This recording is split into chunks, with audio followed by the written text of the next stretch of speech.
8 నెలలుగా ఎగ్జాక్ట్గా నేను ఎవ్రీ అవర్ క్యాలిక్యులేట్ చేసుకుంటున్నాను. బై టుమారో 12వ తారీఖు నేను ప్రమాణ స్వీకారం చేసి 8 months అవుతుంది. కొత్త గవర్నమెంట్ వచ్చి 8 months అవుతుంది. ఇచ్చిన తీర్పు కూడా మీరు చూస్తే ఒక హిస్టారికల్ మ్యాండేట్ ఇచ్చారు. ఇటీవల కాలంలో ఎప్పుడు కూడా ఇలాంటి మ్యాండేట్ రాలేదు. 93% స్ట్రైక్ రేట్. 93% స్ట్రైక్ రేట్ వచ్చిందంటే ఇక్కడుండే all of us including secretaries గడిచిన 5 సంవత్సరాల పరిపాలన ప్రజలు యాక్సెప్ట్ చేయలేదు. అందుకనే టోటల్ గా రిజెక్ట్ చేసి మళ్ళీ ఒక న్యూ హోప్స్ పెట్టుకొని ముందుకు వచ్చే పరిస్థితికి వచ్చారు. మేము కూడా మీరు చూస్తే వచ్చిన తర్వాత ఇది ఫస్ట్ టైం కాదు.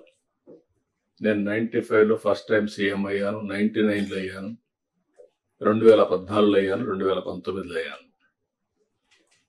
అయితే డిఫరెంట్ టైమ్స్ డిఫరెంట్ ఛాలెంజెస్ ఉన్నాయి, కానీ ఇన్ని ఛాలెంజెస్ ఎప్పుడూ రాలేదు.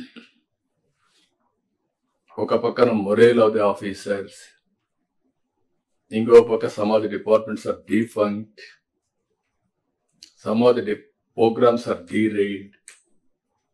గవర్నమెంట్ ఆఫ్ ఇండియా నుంచి మనం గుర్తుపెట్టుకోవాల్సింది ఎప్పుడు కూడా సెంటర్ స్టేట్ రెండు కూడా 3 గవర్నమెంట్లు ఉంటాయి. Local self government, state government, central government. Central government వాళ్ళ ప్రోగ్రామ్స్ వాళ్ళు కన్సీవ్ చేస్తారు, స్టేట్ గవర్నమెంట్ మన ప్రోగ్రామ్స్ చేస్తాం, సెంట్రల్ గవర్నమెంట్ ప్రోగ్రామ్స్ అనుసంధానం చేసుకుంటాం. దగ్గర 90 సెంట్రలీ స్పాన్సర్ స్కీమ్స్ ఉంటే టోటల్ గా అన్ని కూడా డిఫంక్ట్ అయిపోయాయి. ఫండ్స్ డైవర్ట్ చేసే పరిస్థితికి వచ్చారు. వీటన్నింటిపైన మనం ఒక 7 వైట్ పేపర్స్ అన్ని పబ్లిసైజ్ చేశాం. పబ్లిక్ కూడా మనం గుర్తుపెట్టుకోవాల్సింది, ఒకసారి పనిష్ చేశాం, మీరు వచ్చారు, మొత్తం సరిచేస్తారనే ఉద్దేశంతో మీకు మ్యాండేట్ ఇచ్చామనే అభిప్రాయంతో ఉంటారు. అది ఉన్నప్పుడు మనం ఎక్స్ట్రా ఎఫర్ట్స్ పెట్టాల్సిన బాధ్యత మనందరిపైన ఉంది.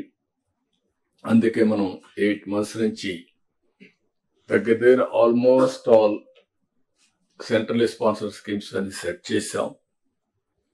ఇంకొక పక్కన అడ్మినిస్ట్రేషన్ కూడా ట్రాక్ లో పెట్టడానికి ప్రయత్నం చేశాం. రైట్ మ్యాన్ ని రైట్ పొజిషన్ లో పెట్టే ప్రయత్నం కూడా చేస్తున్నాం. కలెక్టర్స్ కాన్ఫరెన్స్ పెట్టుకొని చాలా క్లారిటీ ఇచ్చాం. ఈ రోజు మనం